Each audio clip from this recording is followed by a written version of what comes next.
சிவனின் அருளோடு இந்த நாளைத் தொடங்குங்கள். அனைத்தும் உங்கள் வசமாகட்டும். நம சிவாயம். இந்த மந்திரம் என் வாழ்க்கைக்குள் ஒளியும் அமைதியும் கொண்டு வருகிறது. சிவன் நாமத்தை ஜபிக்கும் ஒவ்வொரு நிமிஷமும் நான் ஆன்மீகமாக வலுவாகிறேன். சிவபெருமானின் அருள் என்னை எல்லா துன்பங்களிலிருந்தும் காப்பாற்றுகிறது. சிவனின் சக்தி என்னுள் ஓடுகிறது.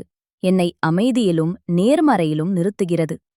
நமசிவாயா என்று சொல்வதன் மூலம் என் மனம் தெளிவடைகிறது. என் பாதை ஒளிர்கிறது. சிவபெருமானின் திருவருள் எனது எண்ணங்களையும் செயல்களையும் சுத்தப்படுத்துகிறது. சிவனின் நாமம் எனக்கு துணிவு, நம்பிக்கை மற்றும் தெய்வீக பாதுகாப்பை கொடுக்கிறது. நான் சிவபெருமானின் அருளால் ஆசிர்வதிக்கப்பட்டவன், ஆசிர்வதிக்கப்பட்டவள். நமசிவாயம் என் வாழ்க்கையின் அனைத்து தடைகளையும் அகற்றி வெற்றியின் கதவுகளை திறக்கிறது. சிவபெருமானின் ஒளி என் இதயத்தையும் என் எதிர்காலத்தையும் புனிதமாக்குகிறது.